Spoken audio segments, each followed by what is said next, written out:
Hello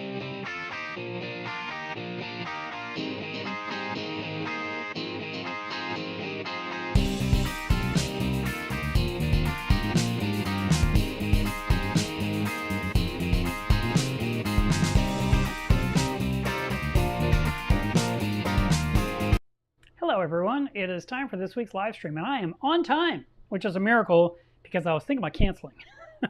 I have been working in the yard all morning. The humidity is incredible.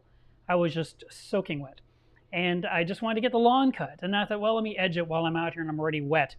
And then I had these plumbing problems under my deck where the soaker hoses are leaking.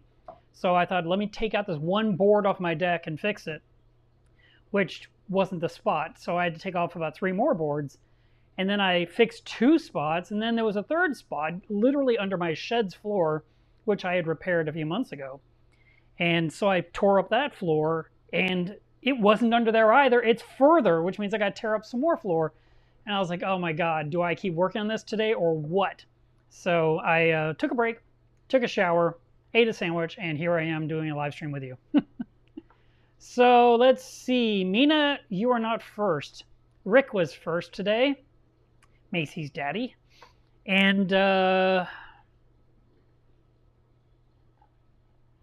I want to know how come people quit. I know that sounds really, what is the term? Derogatory? It's not meant to be derogatory. Actually, someone had asked me on my YouTube. Let me find it. I hope I still have it. I did reply, which makes things disappear. But I had someone ask me kind of a lengthy question about keeping a tank. Let me see.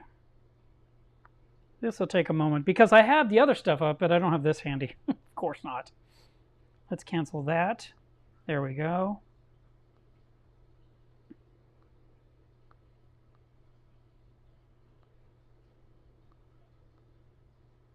Of course, now that I need it, I can't find it, and there's 100 people looking at me. Let's see how many are. Only 54. We got time. We got time. I would like to get that, so give me a second here. I'm going to locate that comment because I want to read it to you verbatim because it got me thinking, which led to this live stream.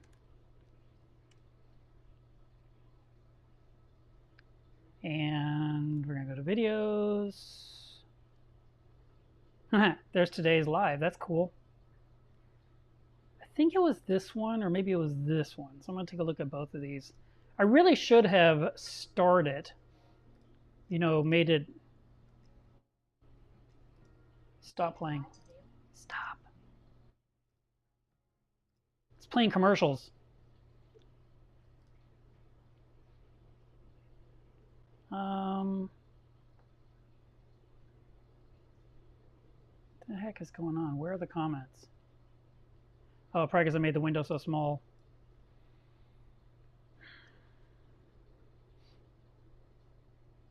All right, here it is. I found it. Cool.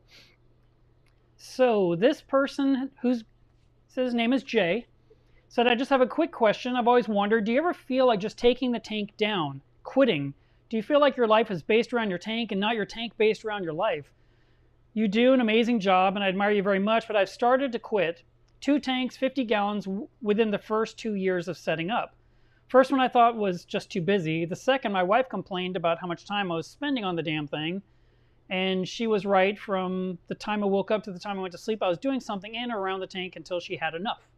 All right. So there's 2 different situations going on there. Number one, he just didn't like the tank, so he replaced it.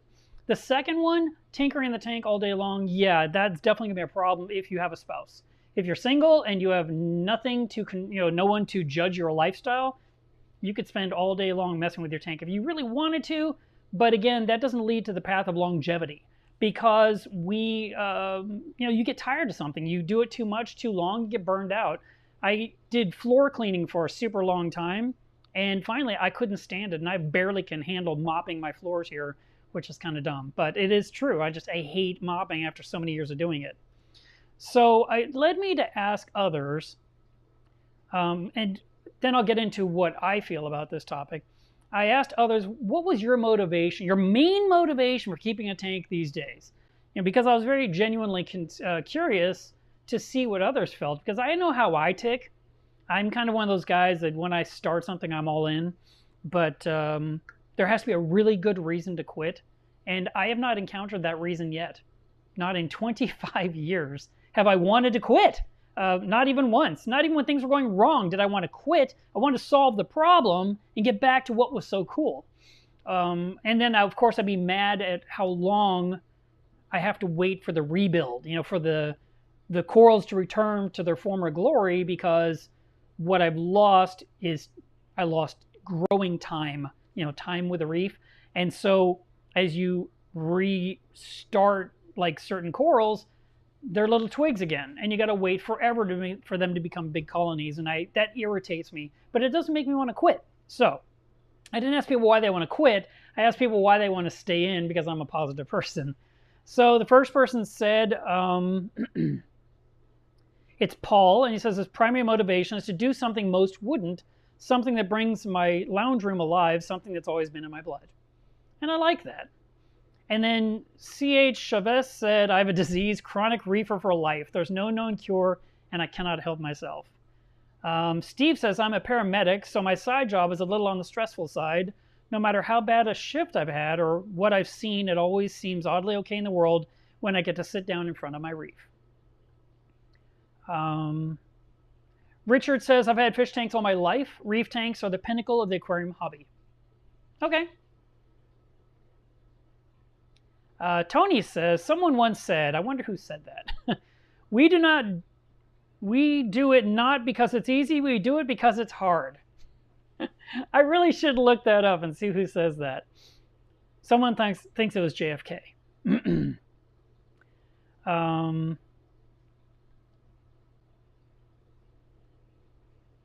Then Brendan says, I've always loved fish tanks. I've had them most of my life, but I never enjoyed them as much as I have since having a reef tank. Other types just bored me. I think for me, it gives me a reward when I work on it. I guess to a point it's similar to an addiction, making me feel good to see it doing well. And then Ron says, at the time I quit smoking and drinking, I needed something to keep me busy, to keep my hands busy. I had also recently purchased a new home and was thinking of something that could look nice in the home. Okay, so there was a lot there. There was using positive energy to get things done, and also to have some in-home decor, which can't be ignored at all, because that's actually a big part of it for a lot of us. Jeremiah says, I started reefing because I love the ocean and everything about coral reefs. What pulled me in further and keeps me hooked is the amount of life everywhere in the system and the challenge that comes along with everything involved in reefing. Now, Jeremiah is one of our moderators, and I like his attitude. And that's for me. I do like seeing new life in my tank. I shared a reef diary last week, or maybe it was earlier this week, where I showed a certain chalice that I've had for years, and never once has it had blue mouths before. All the mouths were open and they were blue. And it's a pink chalice with some green, and I've never seen these mouths. And matter of fact, since seeing it, I've checked on it multiple times and they're not there anymore. So I'm glad I caught a few seconds on film, on internal hard drive storage. But I was really surprised to see that for one time. All these years I've had that specific chalice in two places, and never once until that night did I see those mouths open in blue. That was really, really cool. It was something new that I hadn't seen in a tank I've been running for 8.5 years. Carl says, 'cause reefers rule. And it's fun to have live tropical corals and fish in your living room, so there's that. But mostly because reefers rule. Now, Mark Witcher says, hello, Mark. He had just written me recently about his tank. At first, it was the challenge of doing something new. Now it's the love of the hobby and creatures that we keep. So, let's see. What else do we have here? Angelo says, it helps me a lot with my ADHD. Just being honest and putting myself out there. I also think it's a challenge of keeping a successful reef tank. And yes, that makes total sense. Because just putting salt water in a box, and in a glass box, and then adding some rock and sand and dropping in a fish or two and a coral is not a reef tank. It is the beginning of what could become a reef tank. And so as we grow things in, like the one behind me now, it's there's a internal reward to yourself And it's nice to get compliments, but I mean, still, when you look at it, do you like it? Does it make you happy? And are you excited that you had a part in it? It's just like growing your lawn. You don't do anything specifically besides the initial process.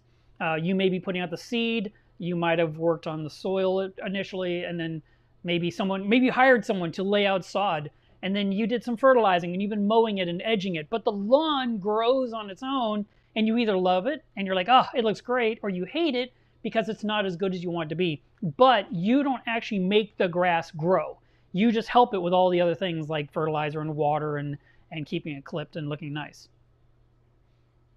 But me, I was looking for pictures of refugiums on my phone, and I went through my phone since 2013 all the way to 2020. That means I went through 7 years of pictures. And there's more. I mean, there's 2 more years I didn't even look at. And I cannot believe how many pictures of my lawn were on my phone. Let's see. Stacy says, it's all about the corals for me. Being able to grow and share corals with others makes me feel like I'm doing something good, even on a minuscule scale. Ironically, though, it's the fish that brought me into the hobby 18 years ago after many years of keeping tropicals. So she's talking about something that may not have been clear to you, but I got what she meant. And she talked about how she was doing her little bit to help. And if you think about it, all the corals that we're keeping, originally they came from the ocean, right? I mean, no matter what we have, someone at some point got it from the ocean. And in the meantime, a lot of it has been grown out in frag systems that other hobbyists have shared with each other, or vendors grew out to make money to sell to you as customers. And at the same time, every frag we buy that comes from propagation is not being taken from the ocean. And the hope is, on some level, that someday someone may want corals from us to repopulate the oceans. It's not an unquestionable idea. Will it ever happen? I don't know. But it is a nice thought to think, I'm growing all of these corals, but if one day somebody says, hey, we need these, that you would give some back to the ocean. That's the general consensus. And who knows? One day that may be a requirement. I don't think it's going to happen in the next 3 years or 5 years. But the more of us that have coral, the more of a bank there is on land that could help fix coral reefs on oceans. Coral Fish 12G just released a video about a week ago about what's happening in Florida, and it's actually been ongoing for some time. There's been a coral disease that has been just quietly destroying colonies of coral that have taken forever to grow. Big, huge, slow-growing corals. There's just this white band disease that just keeps working its way across. And what happened was the marine biologists and others were trying to think of solutions, as were public zoos, and they were trying to find solutions. And one of their tricks that they found that seemed to help slow it down was to take the 2-part putty that we use, and they knead it up, and then they'd press it right on the white band before it got to the healthy tissue to kind of create like a barrier and stop it in its tracks. But you can't just do that to every coral in the ocean. I think he said in his video that the Florida Reef is 35 miles long. That's a long run. My tank's 7 feet, and sometimes it feels like a lot of work. 35 miles of coral. So the white band disease has gotten worse and worse and worse, and there's been a lot of concern. So much concern that, as he shared in his video, there's been specific locations set up to hold corals that were healthy, that were removed from the reef, and they're growing them out and they're propagating them. In other words, they are literally catching sperm and eggs and waiting for those to settle on frag plugs, and they turn to little tiny dots of life that turn into little tiny fraglets that turn into little tiny corals that become small mini-me's of the big colonies that spit out the sperm and eggs. And then those are being sent to other public aquariums to also hold, and they've got them something like 20 or 30 aquariums across the US are holding these corals because of what's happening in the Florida Reef Tract, so that whenever this stupid thing stops, they can start planting them back in and kind of restore it. Because they pointed out, You should watch the video. And I did share it. So if you haven't been there, go to facebook.com/Milo'sReef, and in the last few posts, you'll find the video I shared. And that one, it showed how if the reefs are gone, literally nothing there, they are kind of a stop. They're like a speed bump between the ocean and land. And so when the water comes crashing in, it hits the reefs before it ever comes to land. But they were saying that if the reefs completely go away and it's just a slope of nothing but rubble, then what will happen is the crashing waves will crash against the land to keep eroding the land away, making Florida smaller and smaller and dropping houses into the ocean and so forth. So the idea is you want to keep those reefs healthy and intact and full of life, of course. So we want those corals to grow. We want them to hold themselves together. We want the fish and their sharks and everything that's living within them to exist. All right.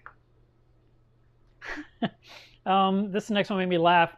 Eric said, I needed something to suck up my money besides taxes. All right, that's an honest answer. Kelly says it's a stress relief from her job. Always loved and been mesmerized by fish from a young age, as my father always had tanks and a pond. They're so beautiful to look at, and also I think it does provide a bit of a challenge, which is always something that I like. Kyle says it's a labor of love. It's a hobby with something to show for. This beautiful piece of the ocean in our own home. Plus the biology and the aquaculture side of things is fascinating. If I could do it for a living, I would.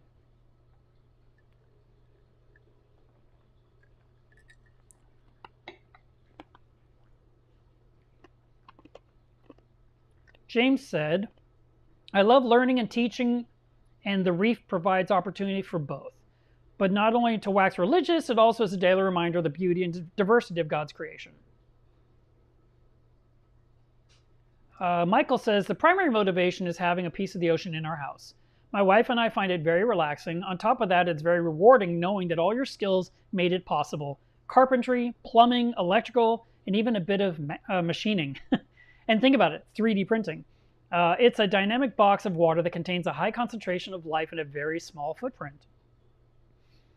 I thought this was a cool one. Judah said, I used to drive by a local fish store frequently, and they had an anemone cube by the front window. It was always after hours. I think he was saying the lights were on. But they kept it, oh, there it goes. It was always after hours when you drove by. But they kept the tank lit at night, so it's all you would see. I stopped a few times to get a look and get out and take a look from the sidewalk and was amazed. One day I got done with the work early and they were open. I walked inside, found out how expensive it was, and bought a new Kessel light. And he said, it's actually how I found out about your YouTube channel, by watching your old anemone video. After that, I was hooked. Aww. That's nice. Jordan says, it's hard, but it keeps me engaged. Always more to learn. The animals, so many subsections of the hobby, plumbing, electrical, gadgets, and it's beautiful. And then Danny says, because who doesn't want the ocean in their home? Chris said, it's my way of keeping from having idle hands. Feel free to speak about, oh, he's saying I can talk about what he talked about. So Chris told me recently when we were running an errand to Home Depot that he is a, how do I say this properly? He's a member of Alcoholics Anonymous, so hasn't had a drink in a while. And the hobby keeps him focused and keeps him doing something productive again, rather than getting drunk. So this hobby and reef keeping in general has kept me from doing other less positive things. Let's see. Oh, Penny says, pretending I just happen to have a little ocean in the middle of the Sonoran Desert in Arizona. It's challenging, although I like to call myself a lazy. I subconsciously challenge myself all the time. Also, I like shiny boxes of water. Brennan says, I couldn't live without one, or two, or three. And Chris says, the education, inventiveness, and therapeutic qualities. There's also been some documentation that aquariums do provide a way to lower your stress level and your, that's why they're in the waiting room of doctor's offices. And you can just look at the tank and kind of zone out, and then hopefully when you go in, you're not as nervous. Let's see. Mahmoud says, for me, I used to watch Tanked and thought the fish were really cool. I like the idea of having a tank in my office. I never thought I would do a reef, but the tank I purchased happened to be one. I immediately fell in love with it, and a month later, I set one up at home. Catherine says, I love watching the relationships between organisms. Now remember, these are all the primary reasons why people are keeping an aquarium in their home. Bennyfish says, helps me bring, sorry, I messed up, helps bring me closer to creation. And then, sorry, is very honest, says to stay off drugs. And then Bill had an interesting story. He said, I had freshwater fish as a kid. Back in 1997, I walked into a reef store called Ron's Saltwater Heaven. It was 2 hours away from where I live here in Pennsylvania. When you walked through the store, the front door, there was a 715-gallon reef loaded with coral and 150 fish. I fell in love, he says in all caps. So he was technically screaming. So I started with a 55-gallon, then a 90-gallon, and now to a 210-gallon. And here we are 24 years later. I was able to buy my dream tank of a 600-gallon, just as I saw Ron so long ago. Feels like yesterday. I was very lucky to have an awesome mentor in Ron Hunsicker. He had about 20 years experience back in 1997 and was a pioneer in his day. A lot of the big names in the reef used to travel to visit his store. And you can actually Google his name. He left a lot of information behind, and then he provided a link. And then Becky says, can't scuba every day, so this is the next best thing in Northeast Ohio. Josh says, there are many reasons, a pure fascination with reef critters, and it's something very therapeutic and gives me something to do, really helps with my overall mental health. See, that keeps coming up. And just brings me joy. I spend an hour or two every day either cleaning or just checking out all the different things I have in there, watching for signs of anything going on, good or bad. And I've been obsessed with coral reefs since I was a 5-year-old. And so I'm glad I got into this hobby. I'm not sure where my mental health would be without it. Now that was one super long run-on sentence with no periods, but we definitely understood where he was coming from. Fagard says, for relaxation, it has its ups and downs, but I can just stare at my tank for hours. I've discovered new things that pop up in my tank.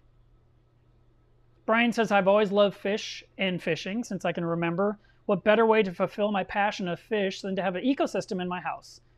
My ultimate goal is to have my 150-gallon wall-to-wall with, not sure, there might be a typo, with SPS grown out. The other goal is to have one day is to hopefully have my own clownfish to breed. Yeah, you could, if you are watching this, Brian, you could definitely start breeding clownfish. It's been one of my back burner wants to do one day, is to actually try and breed a few fish myself. Damon says, I love having the ocean in my home. It's relaxing and a hobby that requires my knowledge, attention, and DIY, do it yourself. Instead of cats and dogs, I have fish and coral. And then Greg says, oh, come on, everyone. We all keep reef tanks so we can feel in control of this world, which is out of our control. See, I share it all. Pam says, it helps me relax. My father had fish tanks, and I have liked them since I was little. I've always had freshwater tanks, but have always wanted a saltwater tank, and I'm in a place financially to be able to have one now, so I said, why not? Phil says, tax write-off and stress relief. So, of course, everyone's like, how do you write this off on your taxes? Well, if you run a business that involves an aquarium, that's one way, like me. Another one is if you're a doctor, dentist, therapist, whatever, that has a waiting room and there's an aquarium in there, or you're seeing patients in a room where the aquarium's 100% a write-off. And if you didn't know that, it's your CPA has done you a disservice. And I'm going to delve into a story really quick about that, because I was friends with a guy named Mike, I believe. It's been so long. Lived in Austin, and I went to visit him one day, and we went to his house, and he had this monster house. The guy was very, very wealthy because of what he did for a living. He was a surgeon, a pediatric surgeon for newborns. And if something was wrong with a baby, the moment it was born, he would fix it. So he got paid really well. And he had this fantastic house, and he showed us the whole house. It was insane. And I could go on for 5 minutes about all the different features. But, the point is, we saw it, and we saw the new tank he was going to build. It was still sitting there dry on the stand. It was a beautiful piece of glass, and it was almost a shame to get it wet. But he wasn't moved in quite yet when we were touring the house. It was really close. They were probably doing the last of the punch list. It had everything. had double kitchen islands. It had a wine cellar that went so crazy high. It had an outdoor everything, including television and fire pit and grill and all that stuff, and fridge and kitchenette and all that. It was insane. But anyway, he says, "Do you guys want to see the office tank?" And we're like, "Well, yeah, of course." So we all got in our cars and we went and we drove to this hospital. And it was apparently after hours because we had to get through security. He flashed his badge. He says, "We're all, we're safe to come in." Security guard let us all in. We go up in there and we're looking at this huge, maybe a 300-gallon tank inside this waiting room. And so one wall of the room was just a million windows, faced the parking lot and the street and all that. And then the other side was sheetrock wall, and then there was like the little window where they talk to you and a door. And there was all these stupid mini blinds. And so as you're looking at the tank from this side of the tank where the windows were, all you saw was a stupid reflection of mini blinds. I couldn't stand it. I just hate that. I mean, it'd be great to look at that tank late at night when, it's dark. Then you could just really enjoy it. But those blinds were just awful. I hate windows near aquariums in general, especially when it's your viewing side. From the other side, you could look and see the tank, but you kind of saw the mini blinds behind and all that. But anyway, the point was, and then he showed us this room that was connected with all the equipment. And I told him, I said, "Well, this is a heck of a write-off." And he looked at me and says, "What are you talking about?" I said, "This is in a hospital." He's like, "Yeah." I said, "It's a write-off. This is literally a business write-off." Because it's what's around the tank? Chairs in a waiting room for 30 patients. This is the epitome of a write-off. So he says, "I'm going to call my CPA." So he called a CPA, and a week later I'm talking to him. He goes, "Mark, thank you so much for telling me this. We had no idea." And I'm like, "Wow, how did you not know this?" So he it's funny because I'm remembering what he was saying. He was just so happy that it was a write-off because they'd sunk a lot of money into it. And the thing was, he would go to all the other doctors and tell them, "I need you to give me money toward this tank." And they were all mad at him, like, "Why are we paying for this tank? We don't like it." And he's like, "No, this is a good thing, and it's going to be really pretty, and I've got the latest pumps and the latest lighting, and these corals, as they grow in, it's going to be great." And they were just like, "Ugh." And he goes, "Now we got to buy salt. Now we got to buy metal halide bulbs. Now it's always something with this tank." Well, after it became a write-off, the doctors were lining up saying, "How can we give you more money? What else can you buy? Do you need another one of those skimmer things?" I mean, it was so funny. He's like, "Now they can't wait to give me money." And I was like, I'm really happy for all of you. And I'm just surprised no one ever thought for a moment that this was not a business deduction. So, yes, it can be a write-off for certain people. Robbie says that he is doing God's work. Anthony says it helps me in my recovery from drugs and alcohol. Brian says it's relaxing. Tom says I call it the fish channel. It's my meditation. And then Wilt says, from being from the Caribbean and growing up looking at the reefs in the Dominican Republic. So he has a reef at home now to kind of make up for those memories. Lacey says, I began my reef journey because I was fascinated with corals, their colors, movement, and variety. What motivates me today is the entire journey of education and sustainability. It absolutely fascinates me that we have the ability to keep an ocean in a box. I personally love the challenges of the reef tank and maintaining everything to my best ability. With so many ecological issues our natural reefs face today, I get motivated to learn more about this fragile yet amazing part of the earth. And then I really want to end on that one, but I Delight says, I love having a reef tank and the hobby in general because through it I'm able to convert any negative mental energy into positive and a good tangible purpose. So for me, the reason that I keep the tank going and I don't quit or have any desire to quit is a responsibility to the pets within. I find that I'm taking care of them just like I would take care of a dog or a cat or a turtle or a parrot. These are pets you have. And you very rarely hear someone say, yeah, I had a dog for a year, but I took a break. And, I'll get into it again later. I saved the bowl and the collar. You just, you don't hear people say that. When people get a pet, usually, they tend to keep the pet for the life of the pet, whether it's snakes or ducks and chicks that grow into chickens. I mean, there's all those different things. And, there's always fears that people are going to buy things on impulse, have no knowledge of how to keep them long term, and that the animal doesn't fare well. So there's that. But reef tanks are a little bit more than getting a hamster or getting one of those tiny turtles, the little plastic island with a little palm tree. Those are a different type of thing compared to what we're doing that's behind us. We sink a lot of money into it. We sink a lot of time into it. And then we get to reap the rewards of watching it grow and blossom into something beautiful. And the fish that we buy, I never once think, well, I'll have this fish temporarily. For me, once I get the fish, that fish is with me until one of us is no longer breathing. And in my case, I've had Spock now for 18 years. The purple tang I had, well, it died a few months ago, so that would have been within those 18 years as well. But the pajama cardinals, I've had them for 10 years. The yellow tang for about 8 years. There's all these long-term things. And for me to be in a hobby 1 or 2 years, that's just not my style. But then again, I've been living in the same house for 22 years. The house before this, I was in for 14 years. I didn't just build a temporary little shack in the backyard to move my business into. I'm building something that has a 20-year warranty. I'm, getting everything that lasts a long time, and I'm building it to be very sturdy and strong and durable, so that way I can go out there and do my thing indefinitely, and know I can rely on that building, as long as a tornado doesn't come through. But that's the same with a reef tank. You don't build a reef tank in your home saying, well, it's going to be fine until a tornado hits. We are here because we're trying to make something really pretty, and we want to grow it out. And, there's nothing wrong with having a small little reef tank and it look fantastic. And there are a few people I follow on Instagram that have like a 12-gallon tank, and it's beautiful. And there was that other guy that I did a YouTube video about, and I think it was like 10 or 12 gallons also. It was just like 30 inches long and 10 by 10, itty bitty thing.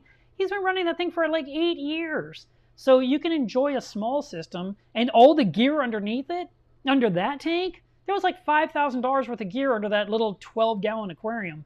It was amazing, and that's why I had to make a video about it. And while I was rolling through my phone, looking at all the things I've been doing over the last decade, I found quite a few things that I think I'm just going to create into videos and upload finally, even though they're ancient. And I don't even remember all the details, but I think you'll still get a kick out of some of the things I've encountered in my travels, and I look forward to sharing those with you. But for me, the primary is the responsibility to take care of my pets, and I just can't imagine not caring for them. Even when things went really bad, I'd say the worst event was last February a year ago when the ice storm hit here in Fort Worth, Texas, and knocked out power for a lot of Texas. 20 million people had no power for like 5 days. And my primary goal was to keep the aquarium running no matter what until power was restored. And I spent a lot of time and effort and even money to keep everything running smoothly. And then later, a few months later, the AC on the house went out for a couple of days, which was terrible. And the house got crazy hot. And I remember spending $80 in ice for 1 day just to keep the tank below 79 degrees while the house was 86, heading to 91. It was horrible. And I was miserable, but the tank wasn't. So I take my responsibility for the pets very seriously.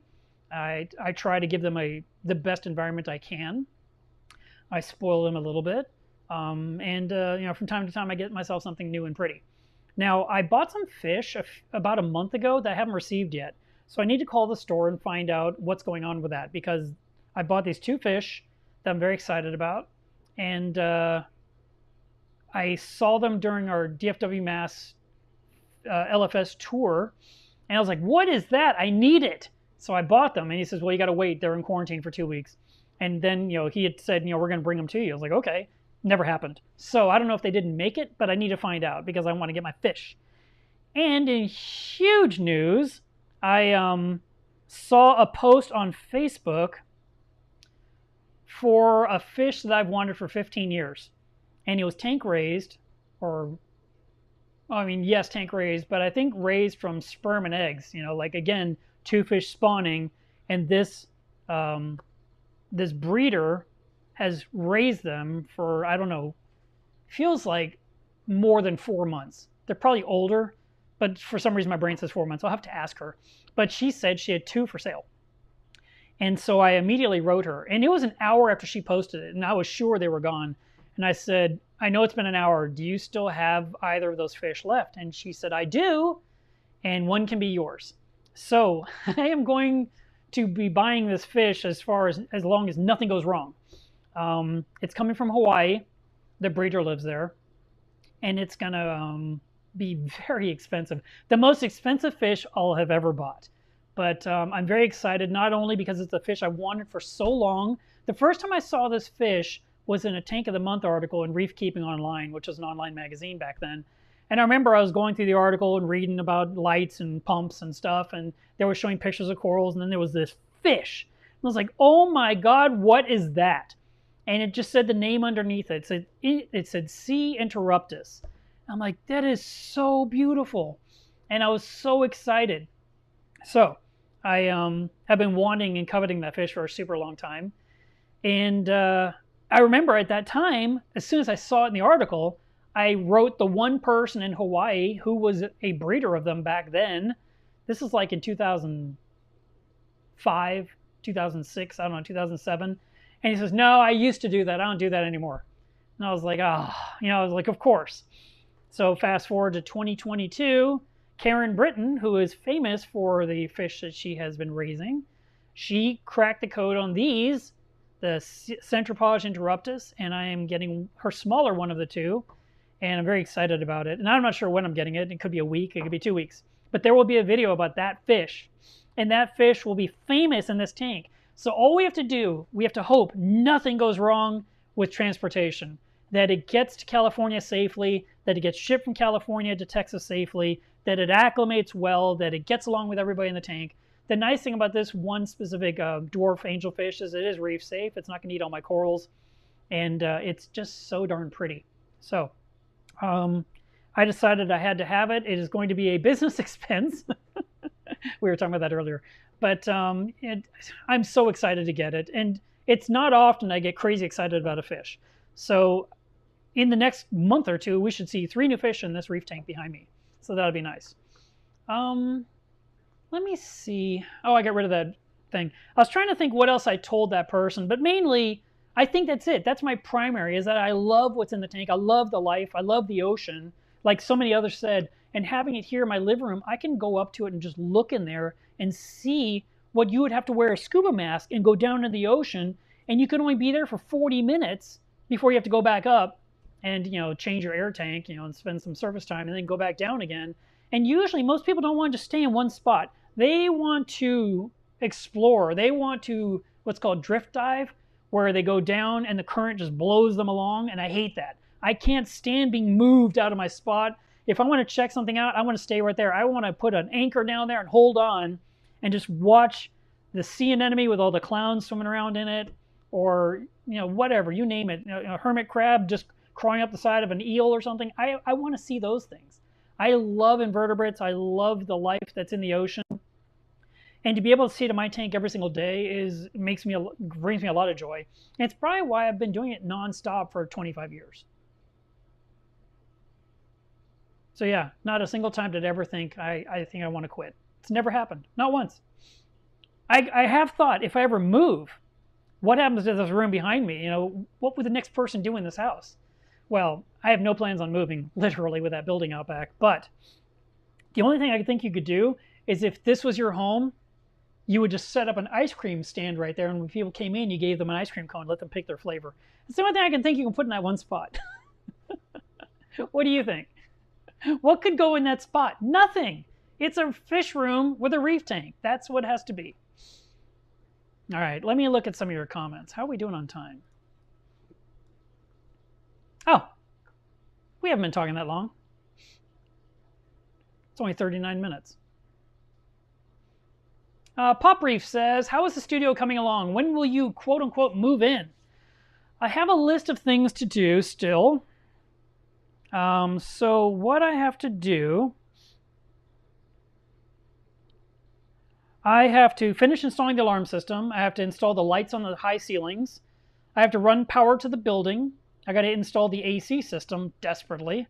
I got to install the shelving for all the products, and I got to build the workstations. So today is the 21st. I have a feeling that the electrical, the AC, the alarm, the lighting, that stuff will all be completed by the end of the month. Once it's comfortable in there, I could see myself building the shelves on the back wall as well as the workstations in a nice climate-controlled building, which would be much nicer than out in this incredible heat that's happening here in Texas. Let's see, just out of funsies.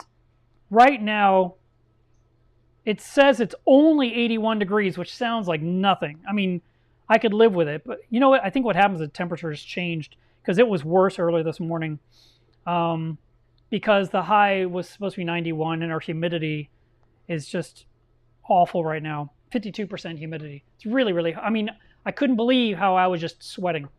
Everything, head to toe, I had to literally go in the shower and just absorb the water back into my system. But I'm very excited, and I was going to kind of joke with you guys that this building has become my new hobby. Every day I work on it a little while. And it's, as I make a little more progress, I feel a little bit better. And, I got all my electrical outlets done. I got my, I've got to deal with the Ethernet connections next. And once I get those done, I'll feel good again. That'll be another thing off my list. I studied the alarm system. I read all the stuff, but I need power in there. I need internet access to connect all the stuff, and that's not ready yet. So I can't do anything with the alarm yet. But it'll be nice when everything's running, and it'll be really nice to have the AC on in there for the first time ever. So I'm excited about all that. So I don't know. I feel like I'll be in there I'll be working in there next month. Reef Keeper says, I don't think I'll ever quit 30 years nonstop this coming October. Now, let's talk about the guy earlier who said that, his spouse said he's in the tank much too much and he's working out all day long from the moment he gets up to the moment he goes to sleep. That could be an exaggeration, or it could be accurate. I mean, with COVID, people working from home, you may be just using it as an excuse to avoid other things you need to do. And that could be a thing. The reason I get to enjoy my hobby is because I don't spend every minute of the day working on it. I work on it and I leave it alone. And then, the next night I look at it and is there something else that needs to be done? And like last Sunday, when I did all those water changes, I did the one on this one, I did the one on the frag system, I did the one on the mangrove vase. I cleaned the skimmer completely because the skimmer was clogged up with algae. I cleaned the pump, it was clogged up with algae. I actually turned off the refugium on that frag system and just stopped it. And the water has turned stagnant, and I'm going to clean it out completely. And all the algae that's in there, it's going to be removed. All the rock is going to be cleaned off. And then we'll see what I do with it. But I mean, for now, I'm just skimming and getting the tank up to better standards than what it's been for some time. But so that was a day where I spent, a couple of hours on it. But usually 15 minutes a day is all that my tank really needs. Maybe 20, I don't know. I like to think that if you spend an hour on your tank every weekend, you can take care of all the stuff that needs to be done. But, with a system I have set up, I mean, when we think about it, I really have 3 tanks because I've got the anemone cube. Even with a temporary tank, it's an anemone cube. We've got the reef, we've got the frag tank. You got top off, you got water changes, you got water testing. There's so many little nuances to take care of. So I do find that I have a little bit more to do. But if you just have one tank, I think feeding it every day, what's that take? 2 minutes? Cleaning the glass takes 30 seconds, maybe a minute. That's 3 minutes a day. Top off should be automated if it's not and you're pouring it in. How long could it possibly take you to pour water into a sump? 30 seconds, 40 seconds? So that's like 5 minutes a day. And there's 7 days in a week. That's 35 minutes. So when I was saying you take an hour a week to work on your tank, that's not an underestimation. That's accurate. And if you take 20 minutes to test your water, there's your hour. So, I mean, you've got the ability to just do minimalistic and let your tank do well by keeping your hands out of it. And there are times where you need to interact and there's times when you shouldn't. Pam, if you're listening to this, you need to stop picking things up off your tank. She has a simple setup right now with a hermit crab that climbed up on something, and she removed the hermit crab and put it off of there. Leave the hermit alone, let him climb, let him do whatever he wants. He's not going to stay there long. He's going to keep exploring. That's what he does. So the thing is, we want to let things grow and thrive, and the more we mess with it and have our hands in it, the slower the process. So instead, take pictures, enjoy it. Matter of fact, take pictures every day or every other day or every third day, and after a month, look through the pictures and see if you can see growth from the beginning to now, because if you can kind of go through it like a flip book, and you could see if things changed. And if it's a softy tank, a softy reef, those corals grow much faster than an SPS reef. LPS, you're going to see some growth, but it's going to be more gradual. You won't really notice something massive overtaking it. Those hammer corals right there, they were a little bit lower 6-8 months ago than they are now. But they're not way up high either, which is good because I wanted that to be a low area so I can enjoy the reef behind it when I'm looking for that end of the tank that direction.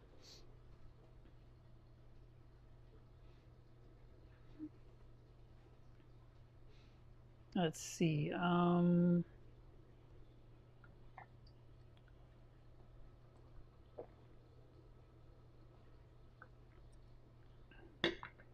LS10 says, I started the hobby 12 years ago, and I sold a lot of frags from home. I started a business and was successful, but really fell out of love with the hobby and ended up quitting everything. I ended up on a 2-year break. I talked to another guy. I ran into him at FedEx, and he was so surprised to see me. He goes, oh my God, Mark Levinson. I was like, yeah. And, I recognized him, but I couldn't remember his name, of course. And he was talking about how he just had to leave the hobby. He just couldn't take it. And he's like, everyone's out there to get you. I was like, what are you talking about? And he said, there's always people out there taking advantage of you. I was like, okay. I said, yeah, we have to be careful. And he's like, it's just so bad out there. I just couldn't take it anymore. So I was like, all right. So instead, he's got himself into a hobby with turtles or tortoises. And I think those things live to be like 100 years. And he had some really pretty ones. He sent me a picture of 1 or 2 of them as a text. I told him, please text it to me. And the thing looks like it was photoshopped. I mean, the shell on that turtle or tortoise was insane. It was like the most beautiful micromusa you'd ever seen. I was just looking at the patterns like, wow, So anyway, the thing was, why wasn't he enjoying the hobby? And what was he talking about? People taking advantage of him. If you are a collector of, let's say, zoanthids, and you are constantly shopping for zoanthids, you're constantly shopping for something else, you're going to have good transactions and bad transactions. I mean, that's just nature of the beast. I mean, that happens with almost anything you get into and you buy from. So we all try to be cautious and try not to get ripped off. But yes, there are people that are going to seize opportunities that is detrimental to us. And, you have to live and learn and decide, I won't do business with that person ever again, but I will give my money here. But if you're just putting things in your tank and you're letting it grow and you're enjoying it, and you're not trying to flip it, you're not trying to sell things all the time, and you're not trying to haggle, and you're not, because all of that is the battle that I have nothing to do with. I don't get involved in any of that stuff. I don't look through coral selling websites. I don't get into groups that dance around the for sale words on Facebook without quite getting caught. I hate it all. I just want to enjoy my tank. And if I met somewhere in a fish store or in a guy's house and there's a frag I like, I will say, oh, that's really nice. And if it ends up I can buy it and take it home, great. And if I can't, so be it. I'll take a picture and I'll leave. I can live with the picture just as much as I can with a real thing. But at home, I have a really nice reef tank and there's no drama. There's no one's taking advantage of anyone. It's just me and a reef tank. We love each other. And I share it with you guys on YouTube because it's nice. And I get to share some of the things I do with my tank and help you be successful with yours.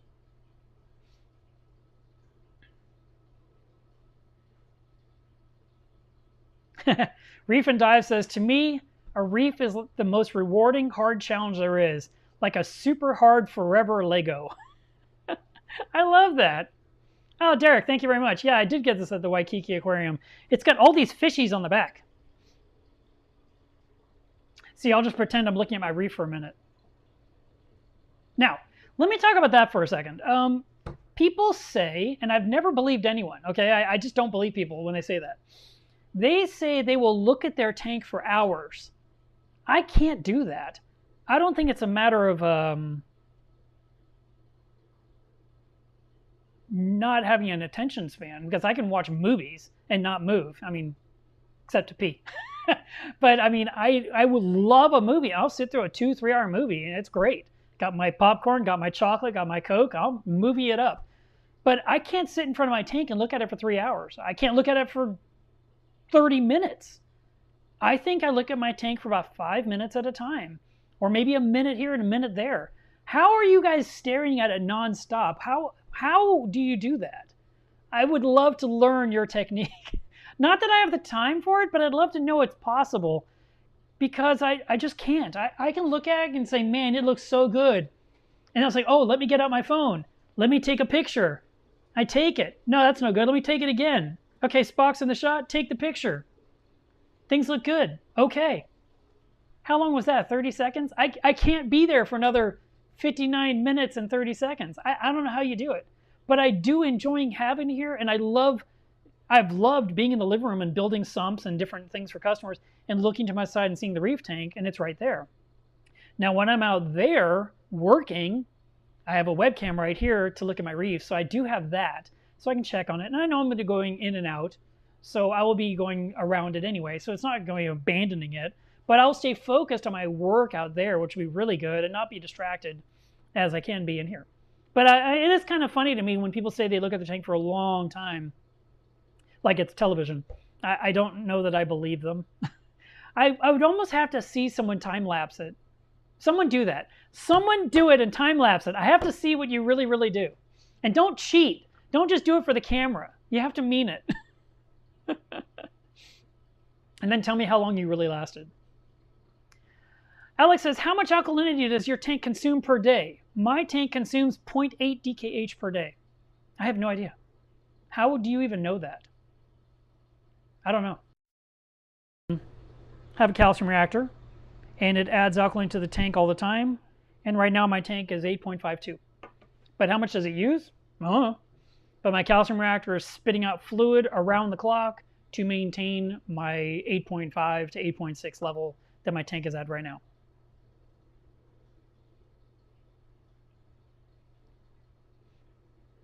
Ryan says, hey Ryan, it's changed with time, his primary reason. He says it's shifted between aspects of the hobby, such as aquascaping, coral, fish, equipment, shows, club, and then volunteering in the club. All right. And being a part of the club, I think is so important for a hobbyist to be more successful than trying to do it completely on your own. And so I've been a member, actually, I'm the president of DFW Mass, our local club. And I've been a member of that club for 20 years this September. So I joined in 2002 in September. So this will be 20 years. And we went to meetings every month, and we had all these events, frag swaps, tank tours, LFS tours. Next Wave was a big event we did once a year. We also did workshops and demos. Sometimes we had little brief meetups at fish stores. Sometimes we hung out in people's homes. I mean, there was all these things we did together, and it was really nice because you would learn from each other as they're talking, or you just eavesdrop on their conversation. You'd hear little tidbits like, oh, I didn't think of that. Like on last week's live stream, I talked about how you can put layers of screen material on top of your tank in certain areas to like shade one specific coral, like maybe a new coral. And then as you're trying to acclimate it to your lighting every other day, you take one layer off so more light penetrates until finally you've taken off like 5 or 6 layers and it's full exposure to the light. And this one person said, I've never heard of that. Those are those little things that just come up in conversation in a group setting, and you're like, oh, I could do that. I remember one guy talking about killing Aptasia with hydrogen peroxide, and I just heard him as I was walking by, and I just kept walking. I was like, I am not putting hydrogen peroxide in my reef. So, but other things you hear, and it makes you stop and maybe even join into the conversation. So being a member of a club can definitely help with your passion. Also, going to an event like MACNA every year, I feel like it revitalizes the hobby for many people, and myself included. For me, I just enjoy seeing all my friends, and I love seeing all the gear. Even the new gear, I like to look and see, even if I don't need it. I like to see what's out there, and I like to ask questions. So I do that, and then I come home, and if I've went to a few of the talks, I've learned some new things I can share with you guys or in blogs or whatever, and that's when I would say, hey, did you know such and such? And so there's all that informational aspect that's beneficial. But hanging out with others that have aquariums, that's really motivating. I think when you're isolated, that's part of the problem. Manuel says, I've never quit. I have just too much love going on for it for over 50 years. Wow.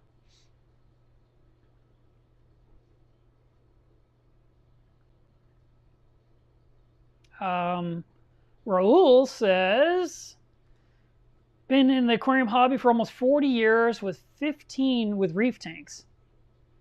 Why a reef tank or any type? The fascination of keeping a live ecosystem and how we influence it. Yeah, that's true.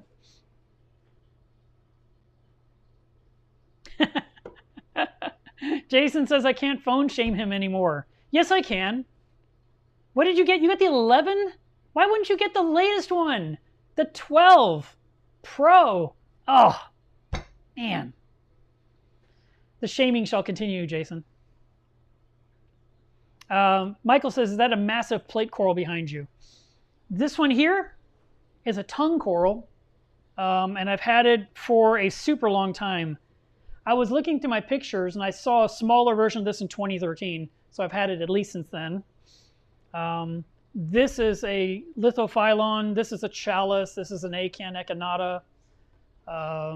That's a chalice over there. This right here is a small montipore that's plating. It's brown with blue polyps.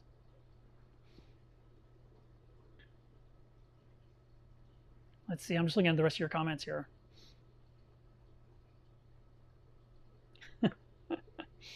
Born to be a shooter, Josh says, it's not even June yet and I've already gotten next month's spending budget spent. I can't help it. I just get good deals. I'm going on a 6-inch by 4-inch Jedi Mind Trick Montipore for $100. Yeah, that's a good deal. Enjoy. But what will you spend in July? Nothing?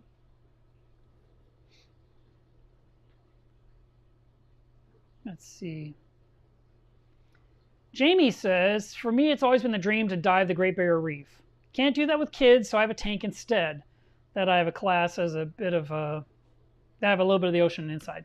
Yep, I do think that makes sense. It's sort of like when I made my business cards, I designed them with 2 divers on the front. And people said, oh, you scuba dives. Like, no, it's a goal. And they were just like, oh, okay, that's kind of neat. And then in 2012, I finally got certified. And so now the divers you see on my website or on my business card make sense because I've been a scuba diver for a decade.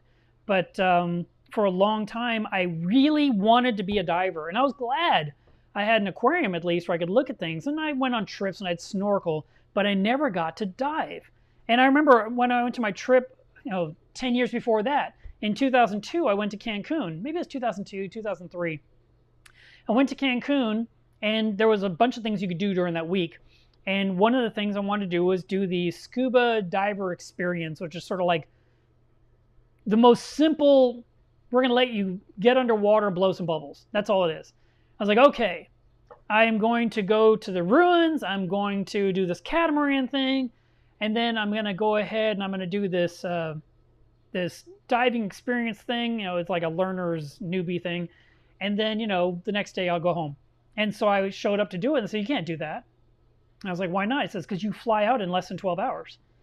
I was like, and no one told me this? Not one person mentioned there's some rule about diving versus flying? I'm like, yeah, they should have told you. And I was so sunburned. All I wanted to do was go as deep as I could into the ocean, away from the sun. So I could not do any of the diving that I was hoping to do on the final day of my trip. So instead, I went down to the bar and drank tequila for the next 12 hours, and then I flew home. But, 10 years after that, I got scuba certified. So it's one of those things where if you set a goal and you want to do something, you can. Now, Josh says he wants to go to the Great Barrier Reef and dive. So do I. And I have people I know that could make it happen. It's just a matter of me scheduling it and having the money and just going. And I would love to do that. And maybe next year that'll be my thing, because my big trip that was planned for this year was canceled, that I'd been paying on for 2 years, and got a full refund. But my trip to Indonesia was canceled because Indonesia was closed because of COVID. And because of that, we could not do our big planned trip that I knew about half the people. It was like a dozen people in this private yacht situation. It was a super once in a lifetime. I mean, the price was a bargain for what you were getting. And we were on this incredible ship. Everyone had their own butler. I mean, it was crazy. And I was like, yes, sign me up. And I knew I'd have to pay for it forever. And I just paid $500 a month for a long time. But the trip was canceled. There was no way it's going to happen. They said, well, you can try again in 2024, but the price won't be the same, and forget it. So maybe I should just do the Great Barrier Reef or the Red Sea or something like that. I'd like to do some of that. But in the meantime, when I'm not out diving or building sumps, I get to enjoy this reef right behind me.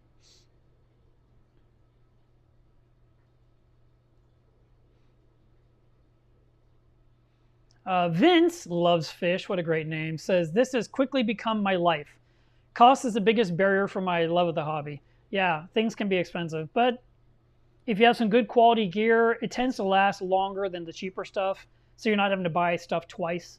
That helps me a lot. You know, as I'm buying everything for my new building, I'm trying to buy quality things. I'm trying to buy things that will last. I try not to do anything halfway that I'd regret and have to redo later. I was like, no, I just want to do it right. And so that's why it's taken so long to get this darn thing built. But when the studio is complete, it'll be off my list. I'll be in it working. I'll be in this house. It'll be decluttered. It'll be so nice. I can feel it. I'm getting close to the end. I'm so excited. The end of the studio build. Bastos says, I've had a 75-gallon setup for 15 plus years.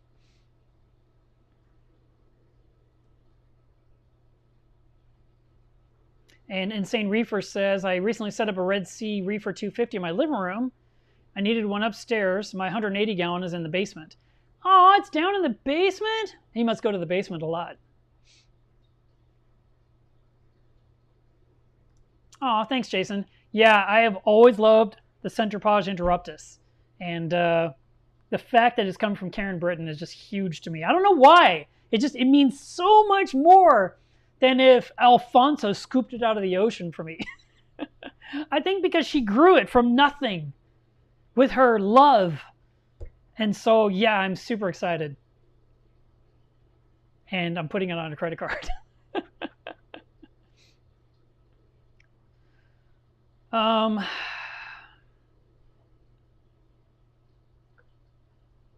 Let's see.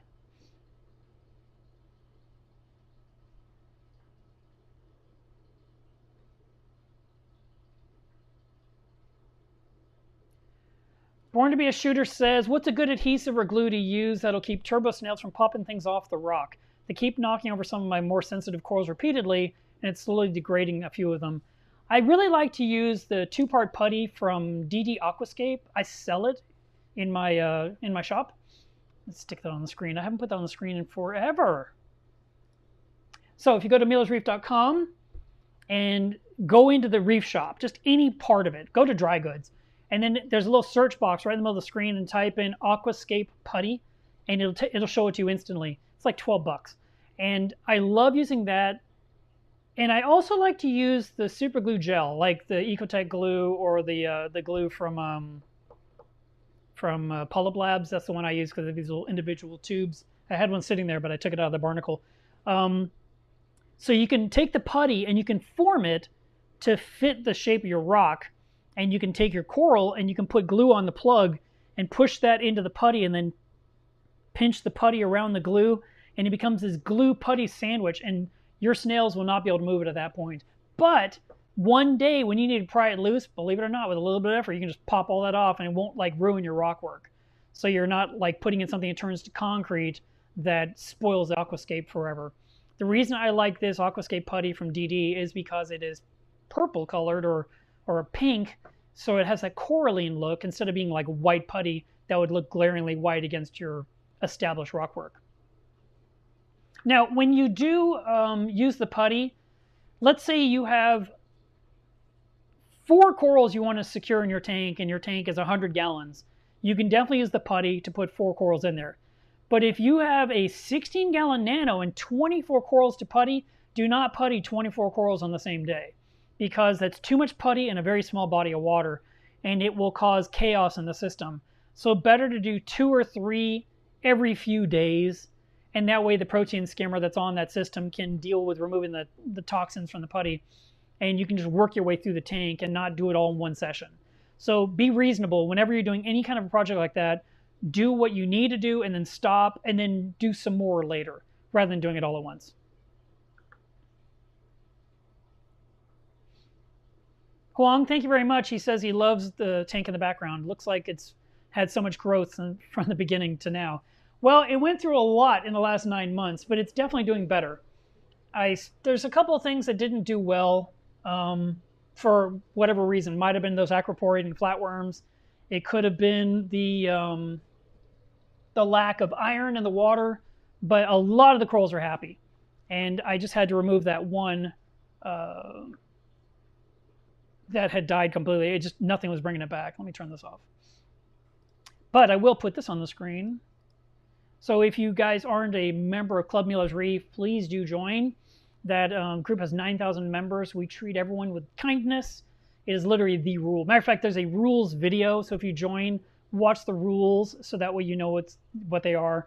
Most websites or forums or groups have a list of rules. I put up a video. It's 5 minutes long. I think you'll survive. If you can put up with a 2-hour live stream, you can watch 5 minutes of rules where I explain how the system works. And that way you won't get in trouble and won't make any mistakes and won't get thrown out. But it's a good group. It's helpful. And there's a lot of nice things being shared in there. A lot of questions are being answered.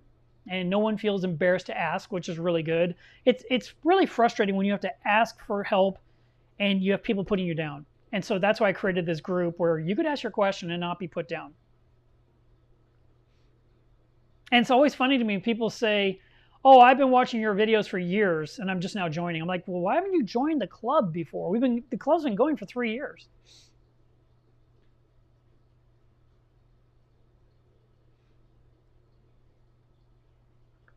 Juan says, can too much lighting make your corals bleach? I have some of them in my nano that are bleaching. There's growth in them, but they're starting to bleach. Yes, too much light, too much intensity, too long a light period can definitely do that. I think I talked about that in either last week's live stream or the stream before it, or I just literally talked about reef lighting. So your tank's a nano. So the question is, where are your lights in relation to the tank? Are they far enough away from the water, or are they close to the water because that's the way the tank is built? You know, is the light kit designed where it has to be nearby? Are you running your lights 12 hours a day, 14 hours a day instead of like 8 or 9 hours a day? Do you run the lights at 100%, or are you running them up, ramping them up, and then there's a peak at a certain point and then bringing it down?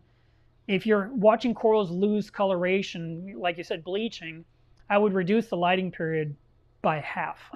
I would just shrink it down 50% and just see if that will help everything do better. Because the ones that are established, they're not going to mind, but the other ones that are bleaching, they may recover and come back. So I would just reduce it. And I wouldn't go back for the full period again. If you find the sweet spot is 7 hours a day or 8 hours a day, just stay with that. There's no reason to stretch it out to 12. Start it later in the day, have it run later into the evening so you can enjoy it late in the evening if you want.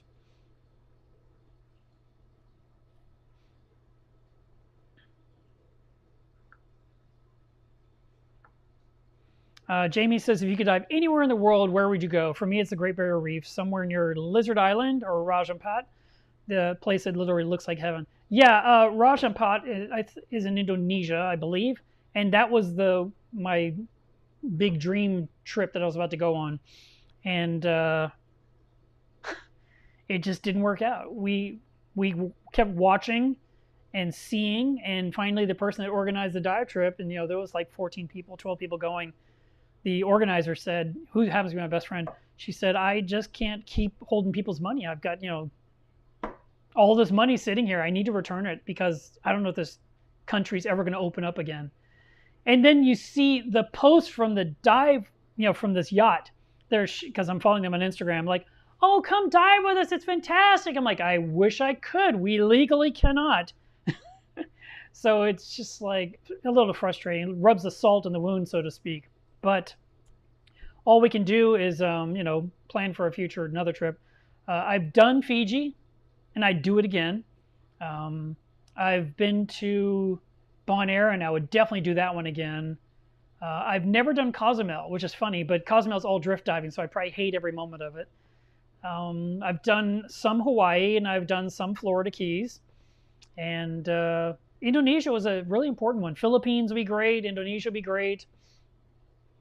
Um, I don't know if it's even legal or not because I have no idea. Is Vietnam even an option? I don't know because I know some stuff comes from there. So, I mean, there are certain places I would love to see. Great Barrier Reef is definitely on the list. And it's such a long reef that there's a ton of diving spots you can go to. And like I said, I know a couple of people in the industry, and they could probably take me to like their super secret spots where they collect corals that they export or they bring to land. Maybe they stay in their own country these days because of COVID. Because, like, for example, someone asked if I could ship them Trident reagents to Australia, and I said, yeah, I'll do it. And so I typed in their address in my shipping module thing, and it said, at this time, you cannot ship to Australia because of COVID. And I was like, oh, I can't ship your order. I can't do it. So there are times where certain things do inhibit what we can and can't do. But it would be really nice to go to some of these places and do some more trips. And I am looking forward to doing some of those here in the coming years.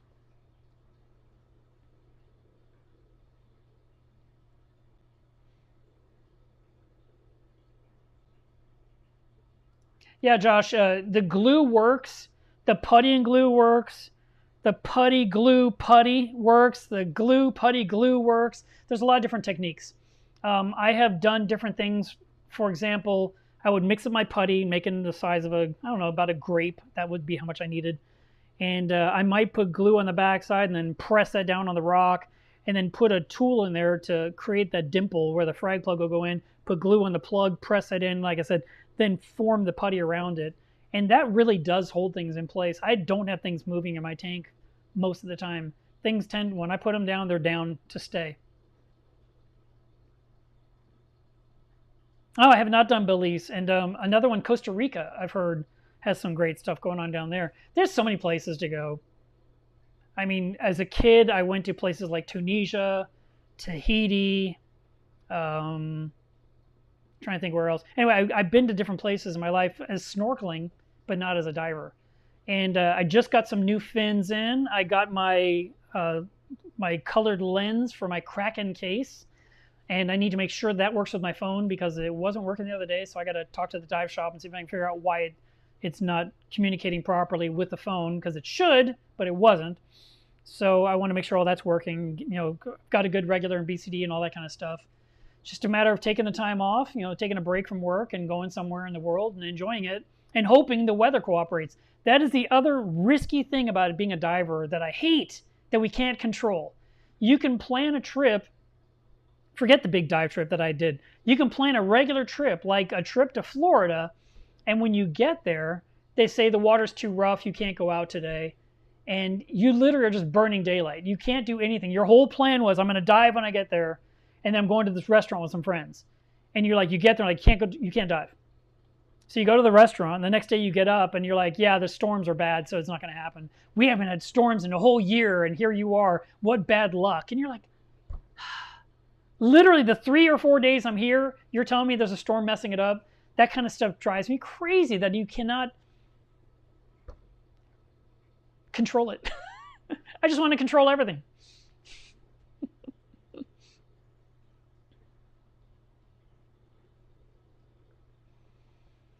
Bob says, I'm thinking about converting my 20-gallon tall freshwater to a reef tank. I have no salt experience. Can you recommend any good resources for transitioning from freshwater to a reef? Well, Bob, you've come to the right channel. And there's other channels too.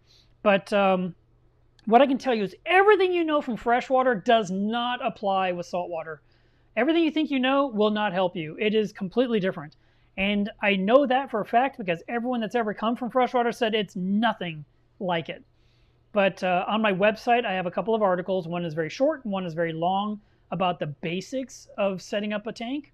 And that will give you, just the basics you can read while you're sipping a cup of coffee. And they'll just kind of give you a bird's eye view of what you're getting involved in. And then I've got a longer one that has like all these links and sublinks and articles and videos of all these different things to do. And then this channel has so many videos that talk about so many topics. You could pretty much go through the titles and find specific, or even use the search box. Go to my YouTube channel, and then you'll see like videos, community, I don't know, shop, and then you'll say like search, and hit search and just type in what you're thinking of, like carbon, and there'll be a video all discussing how to use carbon. You do a video about protein skimmers and learn all about protein skimmers. Do a video all about RODI systems, and all that information will really, really help you.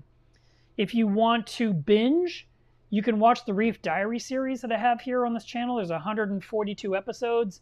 Don't worry, they average about 4 minutes long each. There's 10 hours to binge, and you can go through basically a 4-month period with me with my reef tank of what I do on my tank daily to make it look the way it does. And it's not from starting from an empty tank, though. I just started the diary from an existing tank. But I do have videos on this channel about starting a cycle. I have videos. I mean, it's all here. And if it's not here, it's on my website.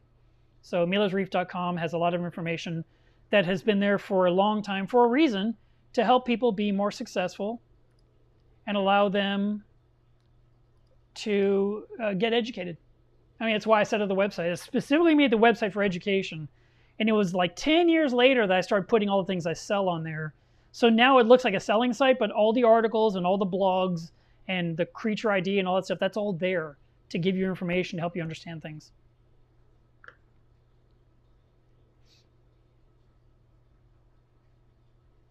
Reef Keeper says he highly recommends going to Cozumel and drift diving. Maybe if I have extra weights, I won't drift. I'll just sink.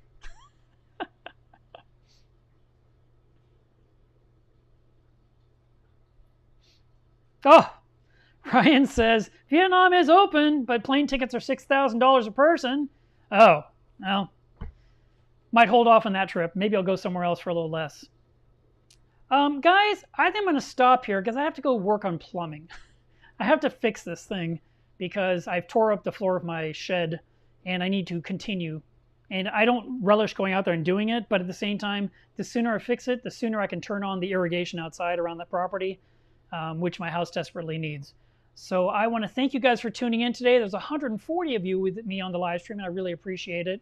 I do want to remind you today is Water Test Saturday. We always end our live streams with this topic. You definitely need to test the water in your tank. Caitlin said water tests save lives, and she's 100% accurate. So we test everything we can: alkalinity, calcium, magnesium, nitrate, phosphate, pH, temperature, salinity. These are the basics.